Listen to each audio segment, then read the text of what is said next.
Napoleon hills, जो कि think and grow rich जैसी फेमस बुक के ऑथर है, उन्होंने अमीरी की फिलॉसफी पर एक और बुक लिखी है, the master key to riches, अमीरी की चाबी आपके हाथ में। इस बुक के कुछ की पॉइंट्स आज मैं आप लोगों के साथ शेयर करूंगी। सबसे पहले मैं आप लोगों से पूछना चाहूंगी, क्या केवल पैसे से अमीरी हासिल की जा सकती है? नहीं ना, पैसा तो केवल एक मीडियम है। आपकी अमीरी आपकी मानसिकता, आपका स्वास्थ्य और बहुत सारी चीजों का मिला जुला रूप होती है। नेपोलियन बताते हैं लाइफ में हमें 12 तरह की दौलत हासिल करना चाहिए। तो आइए चर्चा करते हैं इन्हीं 12 दौलत के बारे में। सबसे पहली दौलत है पॉजिटिव माइंडसेट।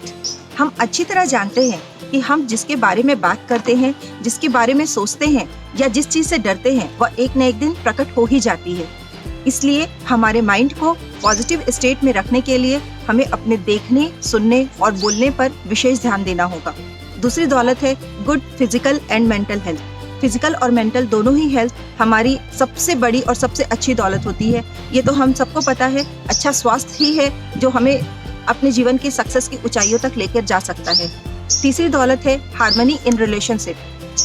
नेपोलियन बताते हैं कि हमारे फ्रेंड्स और फैमिली में जब हमारे रिलेशंस बहुत स्ट्रांग होते हैं, तभी हमें ट्रू बिलोंगिंगनेस की फीलिंग आ पाती है। चौथी दौलत है फ्री फ्रॉम फियर। हमें 7 तरह का डर होता है: गरीबी का डर, आलोचना का डर, बीमारी का डर, प्रेम खत्म होने का डर, स्वतंत्रता खोने का डर, बुढ़ापे का डर और मृत्यु का डर। जो लोग इन 7 डर से ऊपर उठ जाते हैं, उनके पास ही अमीरी की सच्ची दौलत होती है। 5वां पॉइंट है होप ऑफ सक्सेस। सक्सेसफुल लोग केवल इसलिए सक्सेसफुल होते हैं क्योंकि वो सक्सेस की बातों को ही सोचने और उसी की बात करने की हैबिट बना लेते हैं। सक्सेसफुल लोगों का एटीट्यूड उनके माइंड की बायोकेमिस्ट्री को ही बदल देता है और फिर वे लोग अनसक्सेसफुल जैसी किसी चीज को पहचान ही नहीं पाते और वे लोग एडवर्सिटी में भी पॉसिबिलिटी निकाल लेते हैं।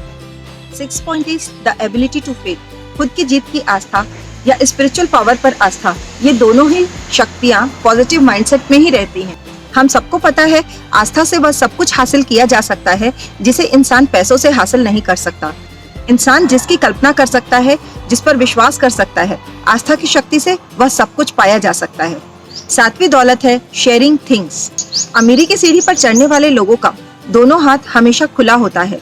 एक हाथ से तो वे अपने से ऊपर वाले लोगों से मदद लेते हैं और दूसरे हाथ से लगातार उन लोगों की मदद करते हैं जो अभी भी उस सीढ़ी पर चढ़ रहे होते हैं। वह हमेशा अपनी चीजों को लोगों के साथ बांटते हैं। 8वां और बहुत ही इम्पोर्टेंट दौलत है वर्किंग विथ लव। जो लोग अपने काम से प्यार करते हैं, उनका हैप्पीनेस इंडेक्स हमेशा बहुत ही हाई रहता है। 9 point open mindset. Open mindset या खुली मानसिकता वाले लोग गो गेटर प्रकृति के होते हैं। वो छोटी छोटी बातों पर फंसी नहीं होते और इसीलिए लाइफ की अपकमिंग पॉसिबिलिटी की ओर वो अपने माइंड को हमेशा ट्यून रख पाते हैं। 10th point is self discipline. हम सभी को अपने गोल को पाने के लिए हमें खुद को सेल्फ डिसिप्लिन रखना ही होता है। यह तो प्रूवन फैक्ट है कि दुनिया में किसी भी चीज को हासिल करने के लिए हमें उसकी कीमत चुकानी ही पड़ती है और यह आपको डिसाइड करना होता है कि आप अपने उस गोल को पाने के लिए क्या सैक्रिफाइस कर सकते हैं और इसमें हमारा सेल्फ डिसिप्लिन बहुत ही इम्पोर्टेंट रोल प्ले करता है। 11th point is understanding people. Her individual एक दूसरे से बहुत ही अलग होता है, इसलिए हमारे रिश्तों में हार्मनी रखने के लिए और हमारे एनर्जी लेवल को बहुत ही हाई रखने के लिए हमें एक दूसरे के साथ तालमेल बिठाना बहुत ही जरूरी होता है और इसके लिए सबसे इम्पोर्टेंट होता है कि हम लोगों को एज इट इज स्वीकार करें और इसी तरीके से हम अपने वाइट एंड ब्राइट ऑरा को मेंटेन कर पाएंगे। 12th is financial security. पैसे की इम्पोर्टेंस से तो हम सभी वाकिफ ही हैं, बट नेपोलियन हिल्स ने फाइनेंशियल सिक्योरिटी को सबसे अंतिम दौलत के रूप में बताया है। नेपोलियन हिल्स ने लाइफ की इस 12 दौलत को अचीव करने के लिए 2 बहुत ही इम्पोर्टेंट स्टेप्स बताए हैं। पहला स्टेप है सेट अ डेफिनिट गोल और दूसरा स्टेप है ट्रैवल एन एक्स्ट्रा माइल। आइए बात करते हैं इस दौलत को अचीव करने के लिए सबसे पहले स्टेप की, सेट अ डेफिनिट गोल। सबसे बड़ा दुखद सत्य तो यह है कि 95% लोग अपनी जिंदगी में गोल ही सेट नहीं करते और जो लोग करते हैं वो किसी न किसी तरह की प्रॉब्लम्स आने पर अपने गोल्स चेंज कर लेते हैं। बट जो लोग अपने गोल्स पर अडिग रहते हैं, उनके साथ लॉ ऑफ अट्रैक्शन काम करता है। कहा भी गया है, यदि आप किसी चीज को शिद्दत से चाहेंगे तो पूरी कायनात उसे जुटाने में आपके लिए लग जाती है। तो आज ही हमें अपनी जिंदगी के सारे एस्पेक्ट के इम्पोर्टेंट गोल्स को पेन डाउन करना है, उसे उस पर अपना सिग्नेचर करना है, उसे बाय हार्ट करना है, क्योंकि उसे बार बार रिसाइट करने से हमारे सबकॉन्शियस माइंड की शक्तियाँ अनलॉक हो जाती है। गोल सेटिंग करते समय हमें इस बात को ध्यान रखना बहुत जरूरी है कि हम अपनी जिंदगी के थ्रू इस ह्यूमैनिटी को, इस यूनिवर्स को क्या देकर जाना चाहते हैं, न कि क्या लेना चाहते हैं। पैसा तो फिर उसका केवल एक बाई प्रोडक्ट ही है। जब समाज या विश्व को हम कुछ बहुत बड़ा कंट्रीब्यूट करके जाते हैं, वही हमारी जिंदगी की सबसे इम्पोर्टेंट दौलत होती है। दूसरा और बहुत ही इम्पोर्टेंट स्टेप है ट्रेवल एन एक्स्ट्रा माइल, यानी कि मिलने वाले पारिश्रमिक से कुछ ज्यादा सर्विसेज देना।